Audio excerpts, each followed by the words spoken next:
Well, this is Tyrannus Hall, where we're trying to create a grace-filled space to talk about the missional mandate of the Canadian Reformed churches. So much of our everyday lives is spent at work. And so today we've got a guest that's going to talk to us a little bit about the interface between faith and mission and work. And so we're talking to someone who's a Christian leadership coach, a Christian leadership business mentor who works for an organization called DeliberateU. He comes from the Canadian Reformed Church out in Owen Sound, and he also happens to be my brother. And so we're talking to Darren Bosch today. So Darren and Bill, welcome to the podcast. Thank you. He's also my brother, but from a different mother. And we're all brothers in the Lord. Yeah, well, thanks. And great to be here, folks. So before we launch into talking about the business world and day-to-day business and how faith integrates with that, tell us a little bit about yourself, Darren, and a little bit how you got to the point to where you're a Christian business mentor. How did that end up? Sure. Yeah, it's a long story, so I'll try to keep it short. But first of all, just the introduction is, I'm a committed Christ follower that just loves the Lord, and God's also given me a few things to love this thing called the marketplace business and be utilized there over the years. And essentially about 10, 12 years ago, I was working in a business with actually a lot of Reformed leaders, Christian leaders, but of the Reformed church. And like a lot of us, struggling in some areas, particularly around leadership, communication, conflict, alignment, and then lots of practical things that all businesses have. And I was part of a business as mission group in Collingwood, just a bunch of men meeting and spending some time discipling each other. And I reached out to them, do you know of any business? Is there such thing as like Christian business leadership mentors in Ontario? So they put me in touch with someone who is now my business partner and who mentored me in life. And really he came alongside me and then came alongside us in that business. And that's where we got introduced. And then I joined DeliberateU as a partner 3 or 4 years or so ago. And that's pretty much the story. But I experienced it firsthand of feeling the pain and the challenges of running a business in a Christ-like way. Really tries to integrate anyway, faith at work and dealing with each other in a way that's really God honoring. And so we got mentored and helped along the way and experienced that. So saw what that does for people. And I think that started the journey of going on that together with DeliberateU. All right. So can you tell us then just a little bit more about DeliberateU? What exactly does DeliberateU do? Yeah, it's a unique thing, isn't it? It's from what I understand, I think we're the only folks who do something like this, where we are spirit-led leadership mentors in the business realm that work with Christian business leaders, their teams, even their spouses, to help them really grow holistically, so professionally, but also personally. So we help them, and they are really looking for transformation, not tweaks. And maybe just to give you an example is, in this world, you get a lot of people who are called business consultants. They typically come in a business, diagnose, then prescribe and leave you on your way to go, you might say, fix things. And usually it's around financial pieces. Our piece is really, it's not only business leadership mentors, but we also have a complete peer community that encircles them and comes alongside them to grow on the inner man or inner woman, right through to all aspects of business and how that reaches their family and ultimately their communities, because we work with a bigger mission, you might say, to help them grow in their faith and how that gets lived out with the Great Commission ultimately at work and in their communities. So I know that sounds maybe somewhat esoteric, so I can explain that a little more later in this conversation. But yeah, really these folks want to grow in a more holistic way, not just what typically in the business world people want to grow, something like help them with their succession plan or with their finances or with their sales and marketing, etc. So I liked how you said that, Winston, that interface of faith at work. That's really what it's about. So maybe we could start here. Can you just sort of give us the lay of the land a little bit, paint a bit of a picture for us? What's going on in the hearts and minds and lives of Christian business people in your experience? And thinking specifically about Reformed people, this is a podcast for Canadian Reformed people. So when you think about the needs that are there, like why is DeliberateU filling a gap? Why is it needed? What are the needs that are there amongst people who are running businesses or working for businesses that are of the Reformed faith?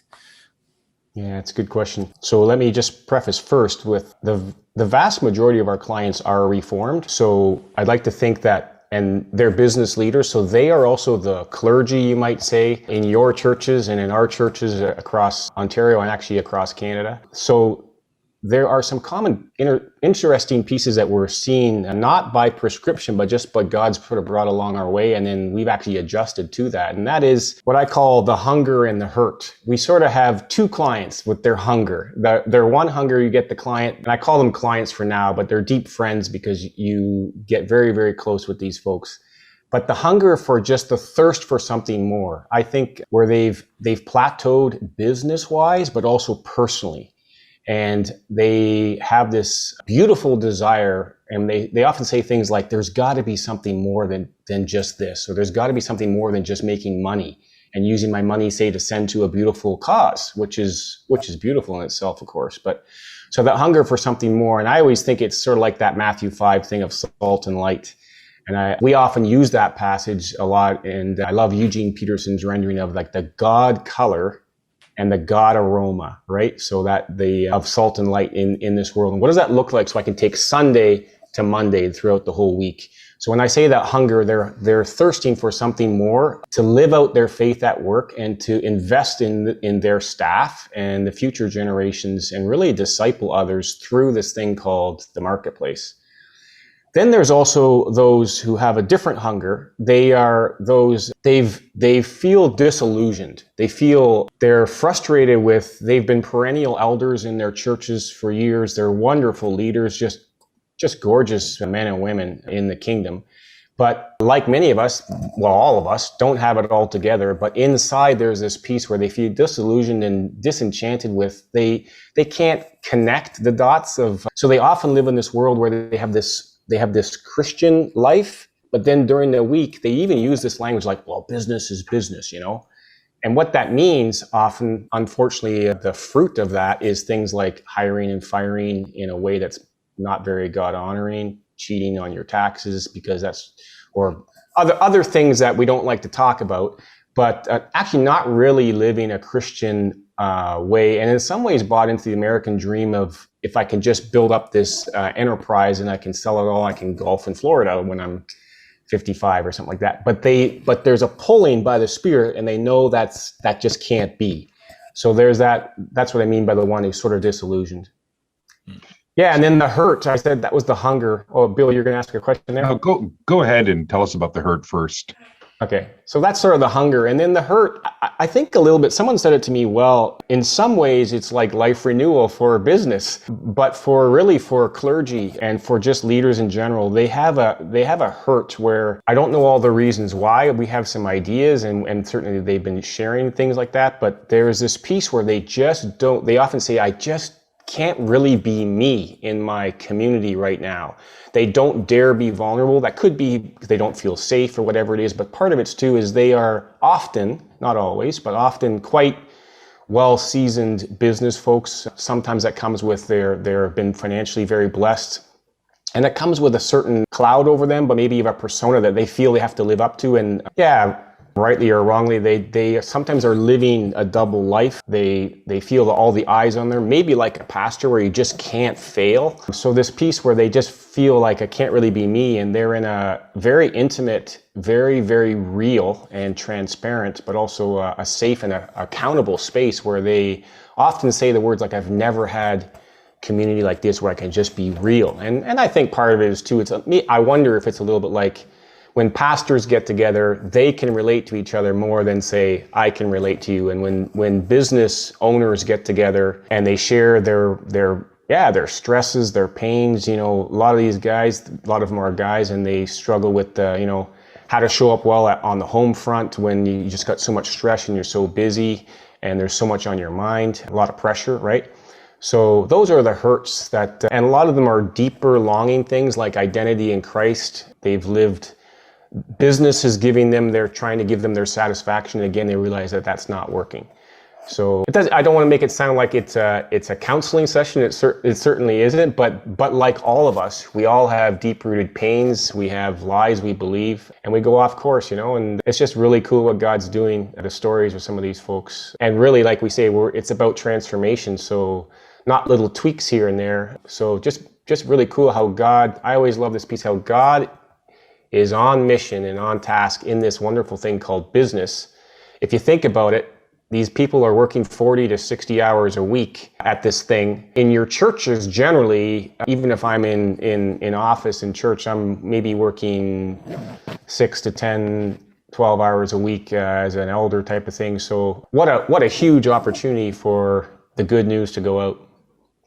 Darren, I think what you said is very perceptive about how business leaders among themselves can enjoy a very special and intimate community where they probably feel emboldened to be vulnerable with each other, where they wouldn't feel that courage elsewhere. It's exactly true of pastors. I've had an accountability partner for some years who is also a pastor, roughly my age, roughly same dynamics in life. And I just find I'm able to be very free and open with him and he with me, precisely because we're in the same line of work. We at Blessings have discovered over the last few years a level of unrest in some ways with the conventional Canadian Reformed Church. And it's not so much unhappiness with what is, but a desire to see something better.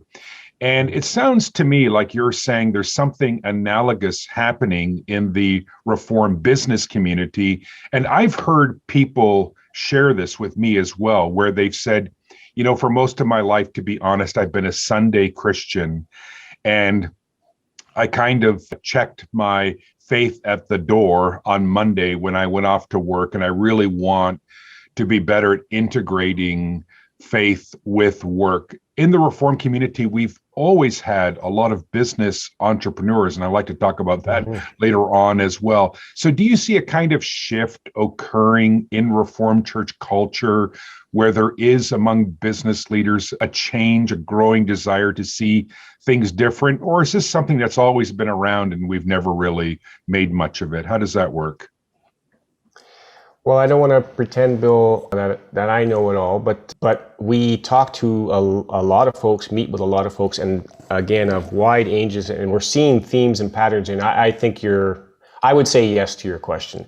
I think there's a parallel, even what you see happening with the appetite for living out your faith in our churches. Whereas I think maybe our generation and those above us, you might say, lived in an information age versus a transformation age. Of course, the Spirit's always going to do its work, of course, but I love one Reformed pastor said to me, yeah, it feels often like we're interested in information rather than transformation. What he said, I mean by that, he's like, people will say, oh, I like what you said in the sermon. Yeah, you made me think, or that was good. But we don't dare use language like, wow, this really hit my heart. I feel the Spirit or I feel God's informing me this way, or I feel the Spirit's nudging me here, or I feel that I need to be doing this, or this is what Jesus is doing in my life, right? Or this is what I've been convicted of. We're getting there, and I think certainly more in churches where leadership are more transparent and more, and we have a culture of discipling.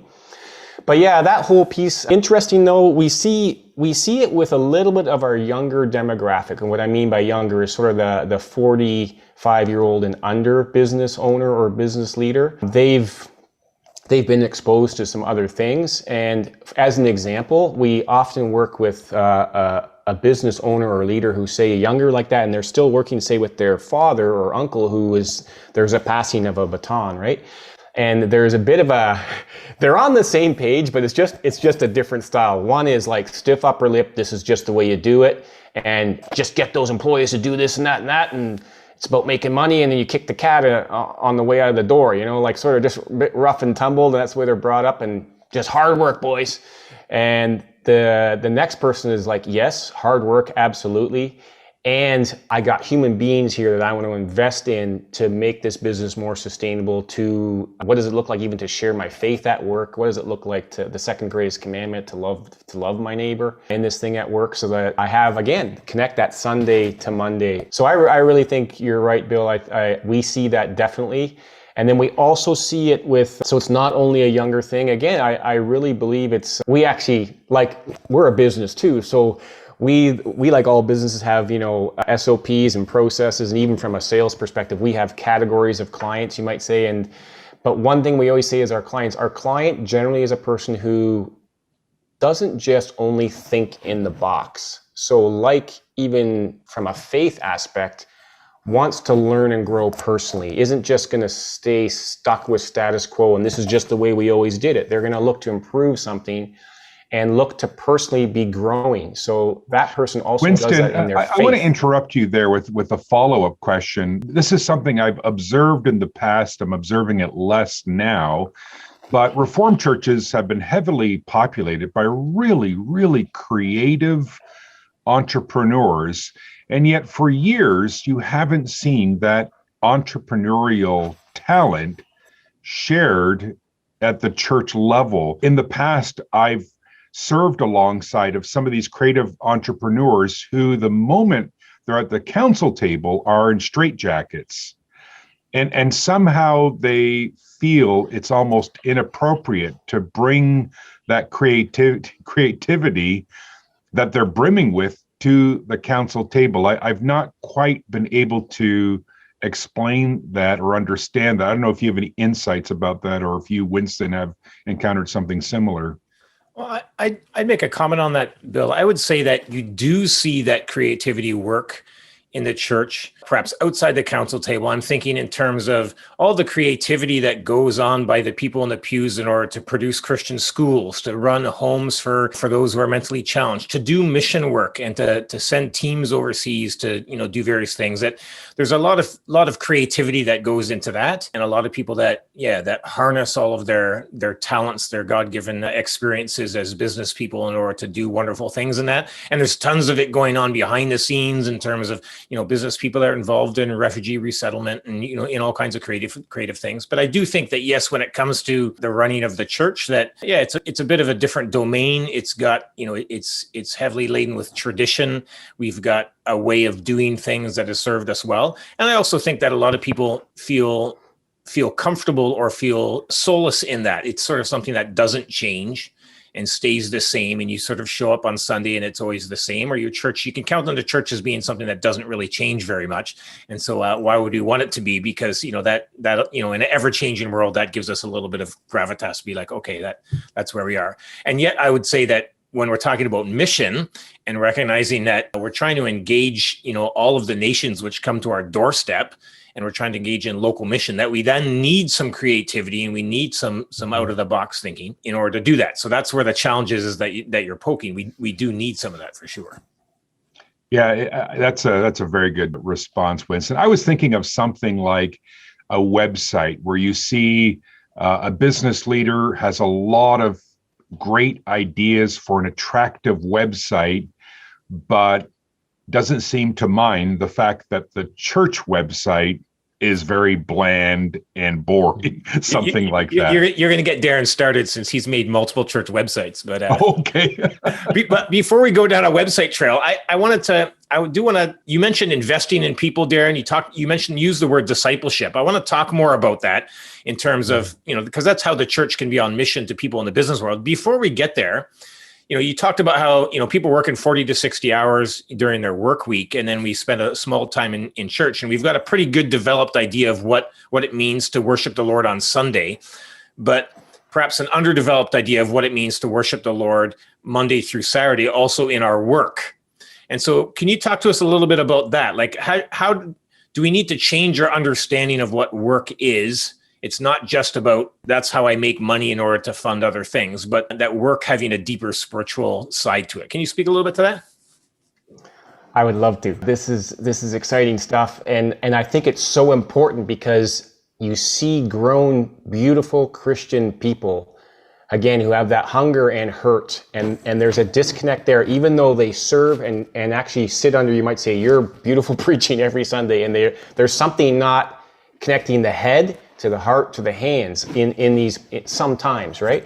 And so the one thing I just like to say, just as an interesting side note, because we work interdenominationally, working with other people of other faith backgrounds, the thing that strikes me and I just think is so beautiful about the Reformed background we have, if there's ever a denomination should know the theology of work, you might say it's us. I love Martin Luther has that famous thing, you can milk cows to the glory of God, right? And isn't that true? You can, if you to apply that to us, we can trim grass. Look at how many landscapers we go to the glory of God, and I can experience His joy in that. I can run a marathon and experience the goodness of God with the breath coming in my lungs, right? So I think there's a piece there where it's an unpacking. I think so we have these leaders again who have this head knowledge, but they actually haven't experienced some of this stuff. So as an example, one of the things we work with people, of course, on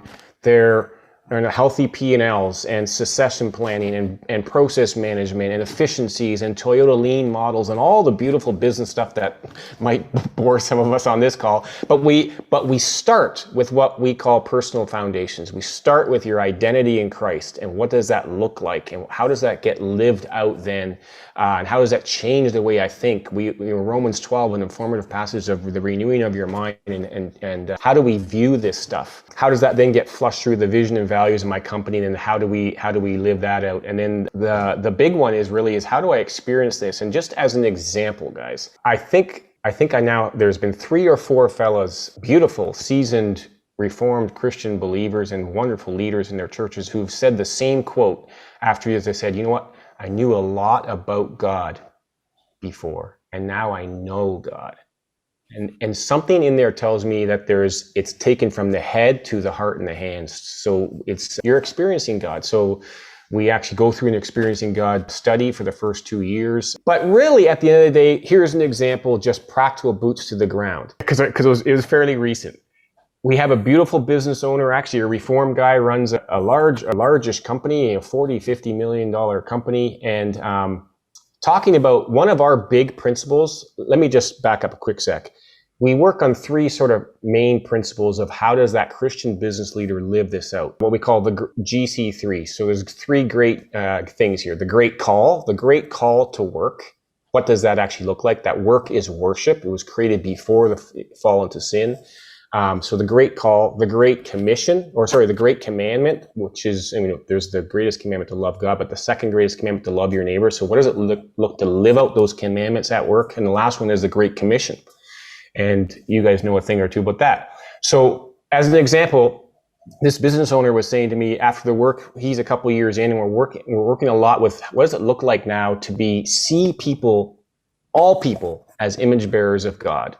We have in our DNA, we bear the imprint of the Father. And for this person, we've been working through this. And at one stage, he breaks out almost in tears of joy, just exclaiming, you know what?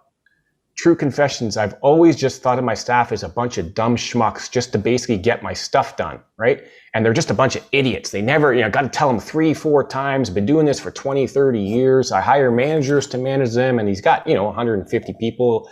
And the gravity of when he saw apparently the dumb schmuck, actually he now sees them, they bear the imprint of the Father, and they are someone that he's called, they've been entrusted in his care, and he's called to love them with the second greatest commandment. I just love a huge passage for us is that Proverbs 27, I'm paraphrasing here, but know well your flocks and your herds and care for them. I think that's the NLT version, but basically that's what that means, right? So now he's doing things like more communication, more grace shown, but grace and truth, holding people accountable. So he used to just let people do things because he gave up on them, and actually stepping into hard conversations, having to release people in a God-honoring way that's actually the best way to love them, because it's not a good fit and it's actually not healthy for them. I could go on with lots of practical stories of what that actually looks like, but it's almost like this person knew this. They sit under the preaching every week. They hear the 10 Commandments every week, all this stuff. But I think it's just making it stick practically. But we always say living it out in the trenches. So. Yeah, that's fantastic, and it speaks so much. There's so many parallels to just personal life every day in the life of the church in terms of you can't be on mission toward people that you don't love.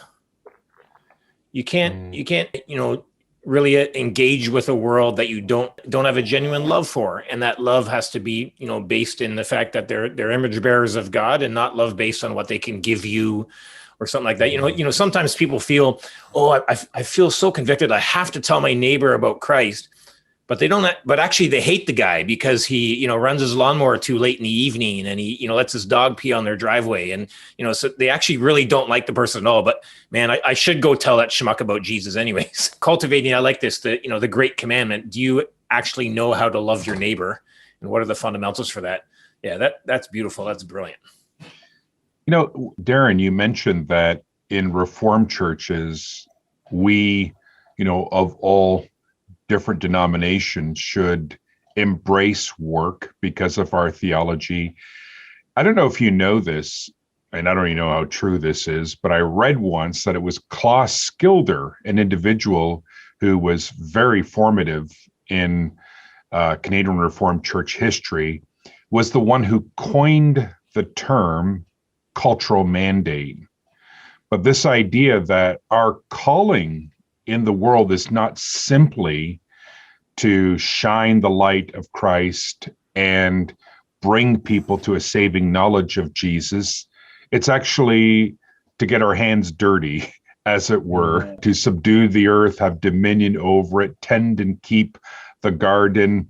And even in terms of the new creation, if you look at some of these prophecies, Richard Mouw's got this wonderful book, When the Kings Come Marching In, arguing that the new creation is going to be characterized by economic exchange and by business and industry and these sorts of things. And so in part, work today is preparation for work in the new creation, then a sinless realm where we work with resurrected bodies. Do you encounter this as well, where people have a hard time almost reconciling what they might regard as mundane work with the high calling to be a believer? Bill, that is a cool question, because it's one that surprises me so much, particularly again among the Reformed folks. So yeah, I remember someone pointed it out, or maybe something I read. There's a beautiful book, The Theology of Work, from a Reformed perspective. I remember learning that about Skilder, so that's a cool thing. But that, for instance, our Baptist friends we work with and others, they haven't heard of that term cultural mandate. That's a foreign concept. So, and yet, I remember as a kid being brought up on that, like as a teenager, I knew what that was, right? And yet, isn't it interesting that again amongst our people a lot, when you ask them, I've done these little tests when you first meet people, you ask them like you got 3 or 4 seconds to give me a word. What's the first thing that comes to mind when I say work? And people will use this word toil, and I'm like, wow. So like, at Genesis 3, the fall into sin, God, before they created the beauty of work, all the things we know. So isn't that interesting that somehow maybe we forgot that, but so beautiful. We have an opportunity to redeem that back, to look at that work is worship, right? I do a traveling talk often on this whole concept of work is worship, even amongst our own people. And we have workshops on it. It just unpacks a lot of cool things that a lot of people are surprised about that they, I guess, forgot. So yeah, that is a really interesting piece. And here's the piece. Remember I mentioned about the hunger and the hurt. Often for those who have the hurt, a disillusion is work has become toil for them. Now it's combined often with midlife. It's combined with a bunch of other pressures, sometimes breakdowns, right? They're completely stressed out and overworked for many decades, and everything just feels like toil, and they're sort of just spent. So that's a different optic to look at that through. But yeah, no, that's an interesting piece for us to redeem. So yeah, I like how you mentioned, it's one thing they need to rediscover the idea of a cultural mandate and work as worship. And yet at the same time, there might be other things going on in their lives, other, circumstances or difficulties in their life, that it's not just about head knowledge. You have to deal with other things, which brings me to your mention of discipleship. So you talked about, you guys got these 3 C's, the great call, work as worship, the great commandment, love your neighbor. And then the last one, the great commission, which you talked about, discipleship. So chat to us a little bit about, what do you mean by that? What do you mean by discipleship?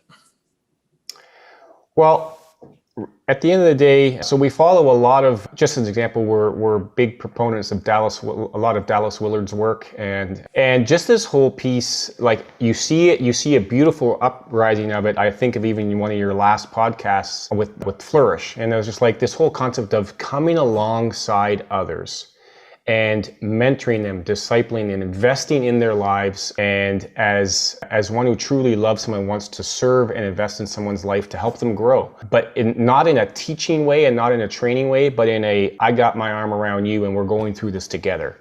So like that whole mentoring piece. That's why, for instance, there's no lick and stick. There's no quick solution that if you just do these 10 points as a business consultant, you're off to the races and you're going to improve this and this and get these metrics changed. Although there are pieces like that, it's a coming alongside. It's a program. It's a peer community where you have a community around you weekly, where investing in prayer, investing in relationships. We have a peer group for the spouses as well. We do studies together. We think of the way of the alongsider is a study we do and then so for these folks, it's one-on-one and coming alongside them, but then the piece is for them to do that with others. And one thing we always say is, show me the man or the woman in your life. And this was something that was taught to me too, is do I have one or two that I am currently investing in and discipling in my life? What does that look like to do that? And I love this model too of Jesus. His work could have never ended, right? But he loved many, but invested in a few. He didn't sit there and disciple tens of thousands. He really heavily discipled a few, right? Maybe 20 or 30 really close to him. And just as a side note, which I find really interesting, actually it's reminded me of watching in The Chosen, but isn't it interesting that Jesus did not choose the intelligentsia, he didn't choose the most honored in church clergy to come and work. He chose the business folks, the people with the dirt on their hands, the uneducated, and the people that were in the marketplace with their boots on the ground. Not saying that those people are better, please don't hear that, but isn't it interesting that he did a lot of his work and ministry through just common everyday folk that, like us today, and like the landscapers in your churches or the construction people or the lawyers, or he chose us everyday people in the marketplace to expand the kingdom and share the gospel. I just think that's a really cool sideline, by the way. Well, let's build on that a little bit, because this podcast is about mission in the Canadian Reformed churches. So we've talked a bunch about DeliberateU. I imagine maybe there's some business leaders listening to this and are like, hey, I'm going to go check out DeliberateU. I could use one of those peer groups. But let's talk about of all the stuff that you do in the business world, what are the lessons learned for us in how we run our churches? So when it comes to the daily life of the church, and we're talking about the work of the office bearers, but also just the work of the people in the pews, if we want to be churches that engage the culture around us and are healthy churches, what are some of the big lessons we can pull out from the stuff that you're learning? You want to start us off on something? What are some of the things that come to mind? So this is a discussion, so please don't hear that I have any more insight than anyone else. That is so far from the truth. And it just inherently, it's just really interesting that the folks we work with like to talk about this because they, like I said, are your fellow brothers and sisters in consistory, and they want to improve things or grow things from a missional perspective, from a church culture perspective, from a church community perspective. So they're taking these things back to their churches, for instance, how they do group prayer and stuff. So they're talking about this. So let me just share a few things that they're saying. The one is that we hear often is it starts with the top, you might say. So as pastors, as elders, as deacons, as church leaders, am I modeling the way to grow a culture of vulnerability and just being real? Just being real. So what does that mean? So pastors off the pulpit and church leaders daring to share their vulnerabilities. Hey, I struggle with this too, right? Now when I'm the layman dude sitting in the pew and Pastor Bill and you preach that way, I'm like, this guy connects to me. Like now it opens up the conduit, you might say, for essentially for grace to flow, but for communication, like for relations to, it's like, oh, I can relate to that, right? So this one piece of modeling the way of a vulnerable and a safe space just to be real. When I struggle with my faith, how many times do we hear off our pulpits pastors sharing what they struggle with? I've particularly, for instance, been in a consistory where our pastor tried to do that and our consistory shut him down and say, no, you don't go there. That shows weakness and people are going to ask questions and you're not going to be a good leader then. I would say quite the opposite, and that's a way longer discussion. But so the one just around modeling vulnerability. I think the other one is... Let's chat just a little bit about that before you go to the next one, because I couldn't agree more. I think that's what the Apostle Paul does in his writings, where he's open to talk about his own difficulties and, being the least of the apostles, the worst among sinners, and to speak about that, not in sort of like, well, I'm going to drag up all this dirt, just air my dirty laundry, but to do it in a way that manifests the grace of God toward him. And I do think that there's something that when someone comes into the church and they see the person up the front, they see the pastor up the front, who seems to, just by virtue of never disclosing anything about himself, seems to have a perfect life, or seems not to have any troubles. And then sort of even perhaps on a subconscious level, you think, well, that's what I ought to be. I ought to be somebody that doesn't have any problems, but I do have problems. So man, I'm not going to share them here because that's not what the ideal is. And so you keep them all under cover, and then everybody's pretending that their life is together because that's what they assume is the model of what a Christian life should be. And I'm convinced that the Christian life is not, your goal is not to be, a sinless person. You're not going to be able to do that. Your goal is to run to Christ with your sin. So if leaders can demonstrate to the congregation, yeah, I'm a sinner too. I got my faults and weaknesses. I don't have it all together, but I run to the cross with it. That's true leadership. Then you get a congregation that's willing to say, yep, I'm a sinner as well, but I'm not just going to wallow in that, and I'm not going to hide it, but I'm going to run to Jesus with it. And if I can just piggyback off it for a moment, this is true for unchurched people as well. If you read surveys of unchurched people and the likelihood of them going to church or not, their fear is that they're going to step into a community of highly moral people who have their lives together, and it's immediately going to be perceivable that they are immoral and that their life isn't together. And I don't think ultimately what we wear to church is all that important, but I do think it can be problematic if you have people all dressed up in nice suits, because it conveys this idea, we've got it all together, we look well, we look sharp, and it's alienating to unchurched people. I know that remark can be misunderstood. It's not like I think we should be careless about what we wear to church, but there is an analogy here in terms of what we convey to people. So very good point. Yeah. So you mentioned the need for leaders to demonstrate all that. Maybe you got a comment more on that, Darren. But then give us some other nuggets as to what we can do in our church life to help. Yeah, just one last comment on that one, because I think it's so critical. Is the other thing, the result of that is we don't allow our leaders to fail. So, because we all fail, it's just a matter of either we hide it and no one sees it, only the closest ones, right? But we all fail and stumble, and we all struggle. Even pastors do. So, but when we set them up on a pedestal because we create this facade that everything is, a strong leader is one who's, bold speaker, articulate, well-dressed, powerful, even successful, humanly successful, all these silly things. Yeah, and boy, when the foothold comes out from underneath us, and then we fall really bad, right? But I think so, building a culture of that vulnerability. So again, a pastor being able, or a leader being able to share that. Yeah, I think that's really important. So another one that we see, because I see it in other denominations, personally, just having studied this myself and searching for that ourselves and struggling with it in my own church culture. I've been in a bunch of Canadian Reformed churches, and then now hearing it again from many Christian leaders, Reformed leaders from other, is I think, and I see it with churches like Blessings, with Jubilee and others, but changing our language. And what I mean by that is that's just semantics or fluff.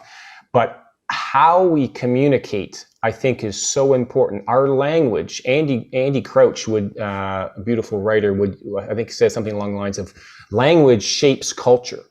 I personally really, really believe that from a church perspective. Think of it even as a father in a family.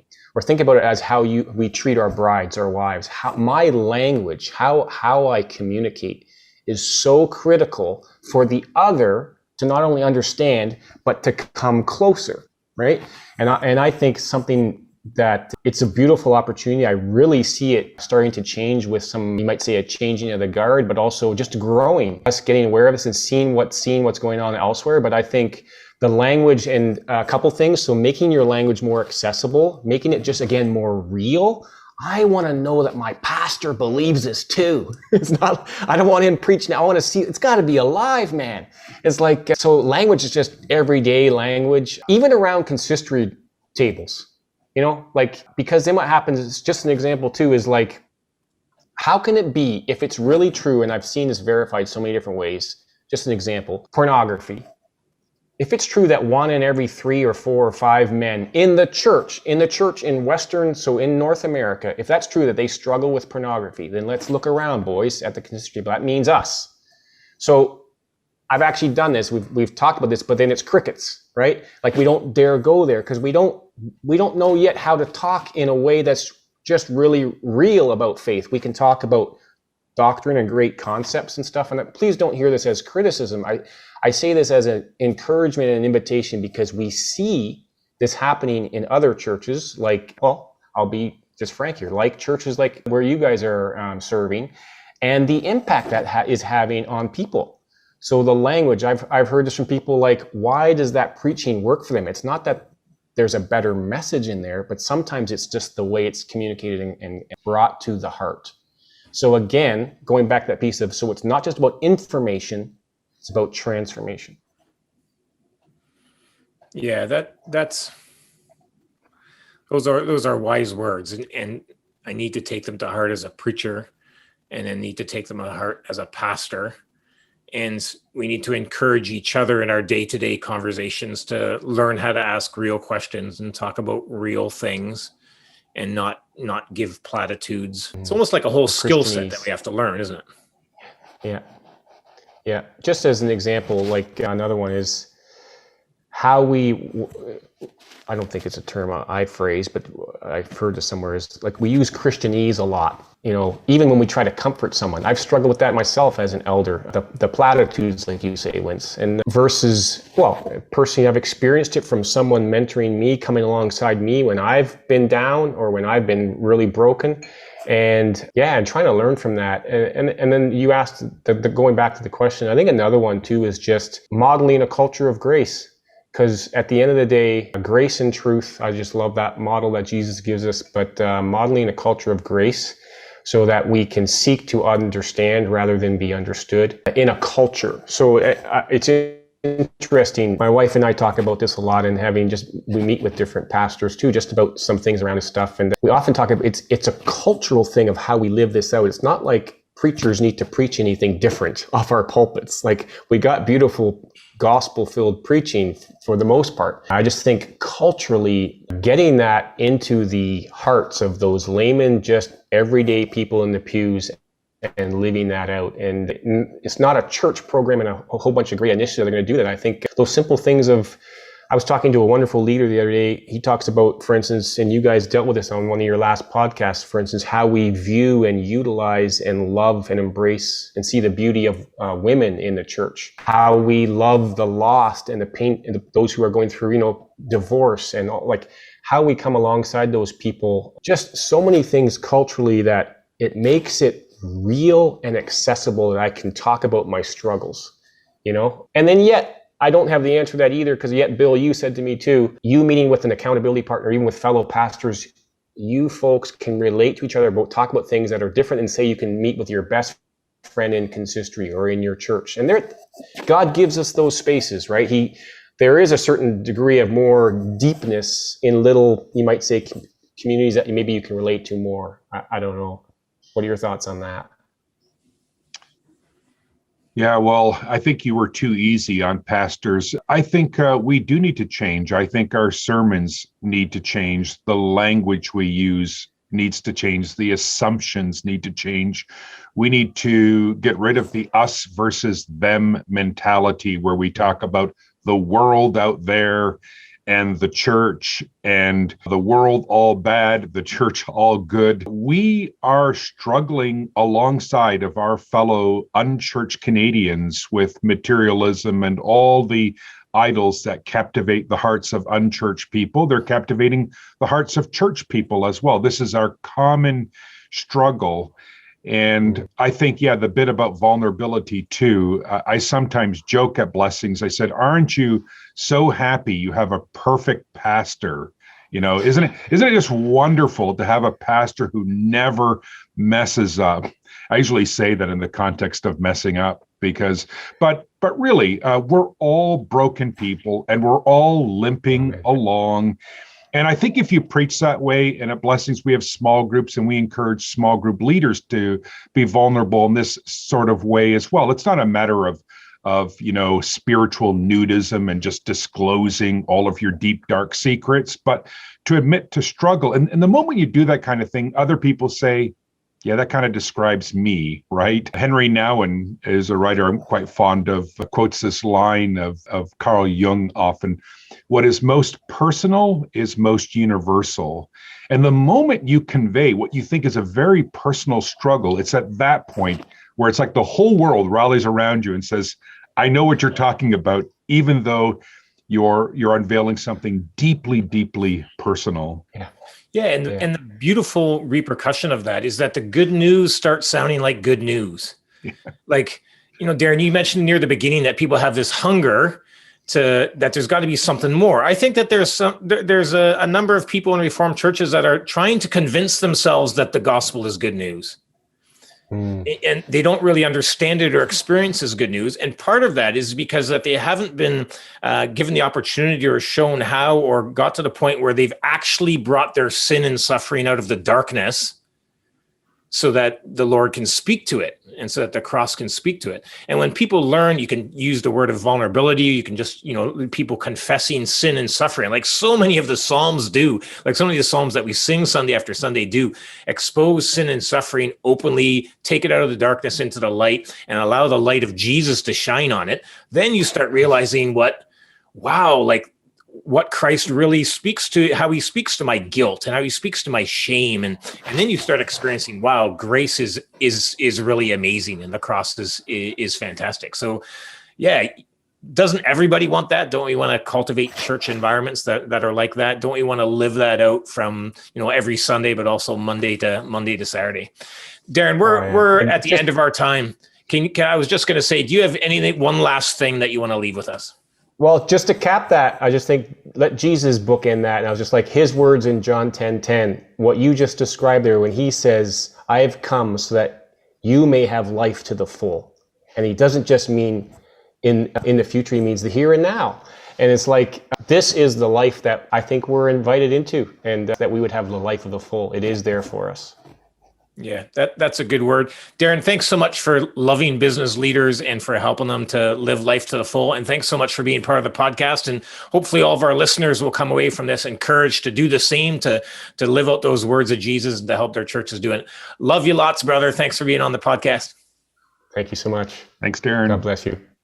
Well, Winston, that 50 minutes went by really, really fast. That was such an enjoyable discussion with your brother. There's so much to think about. Well, let me just ask you, what was one highlight for you, or something that you would like us to unpack a little bit in the post-podcast discussion you and I traditionally have? Yeah, so I liked the theme of it's not just about information, it's about transformation, and how that's got to be true in our personal faith lives. It's got to be true in how we preach off pulpits and how we engage each other. So, let's talk about it as preachers for a moment, and then maybe we could talk about it as, in everyday life. So as preachers, you can transfer information to people, and people can come away from the sermon saying, as Darren mentioned, that was good. I learned a lot.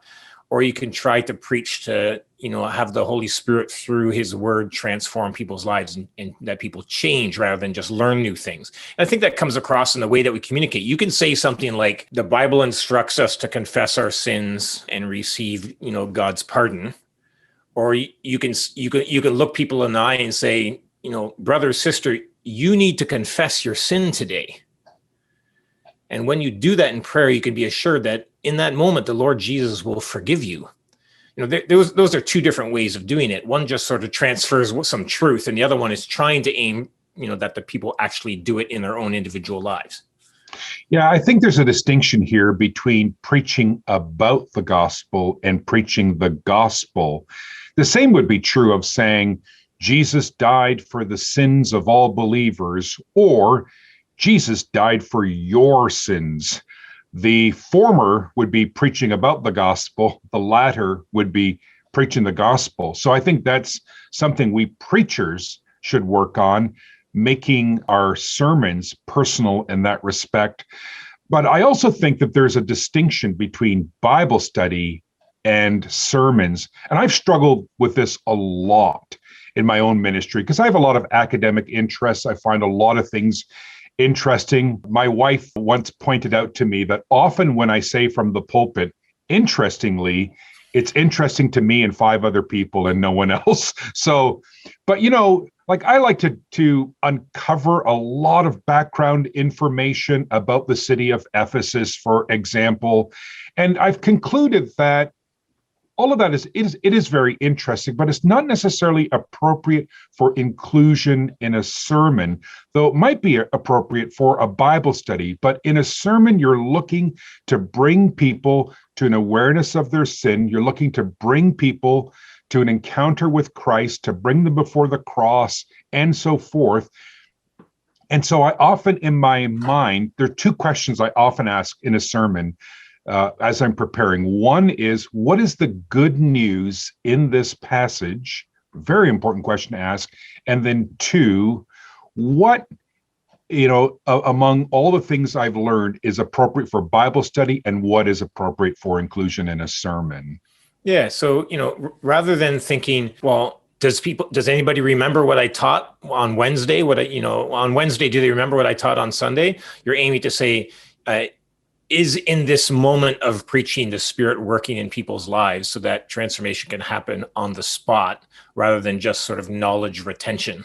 And that happens through asking those kind of questions. There's 2 things that come to mind, both of them that I learned from Pastor John Van Popta. One is that the Heidelberg Catechism is not just about knowing intellectually what you believe, but it's putting your faith in the promises of the gospel. So, what do you believe about God the Father, Almighty Creator of heaven and earth? Well, you can say, well, I believe that He's the Creator and that He, this is how He did it, and etc. But it's more than that. It's also believing in the providence of God and trusting in your own life that everything comes to you in the hand of God. That's much deeper and personal than just sort of an intellectual learning. It's more, it's not just information, it's about transformation. And the other thing is to ask yourself the question, not how did the preacher do today, but ask, how did I do under the preaching? How did the preaching affect me? So I walk out and you don't shake the pastor's hand necessarily and say, good sermon, I learned a lot, but you say, the Spirit convicted me today, or the Spirit's pushing me really to rededicate, myself in this area of my life, or the Spirit made me weep with joy today. Yeah, that it's on a deeper level. Let's have a couple of comments about then in everyday life, outside of the preacher, outside of the Sunday service. It seems to me that you have somebody who's going through a hard time, a friend, a brother or sister in Christ. It's one thing just to tell them the Lord keeps care of you or trust the Lord. It's another thing to say, let's put that into practice by praying together right now. Or flesh that out by walking alongside you or visiting you or doing your laundry or, doing something that's physically in a more real way showing the love of Christ. You got any comments about that? Yeah, I think that's so important. I mean, if you talk to people who are grieving the loss of a loved one and say, what has really helped you in this process in terms of your involvement in the church, they'll never say, oh, it's what so-and-so said to me.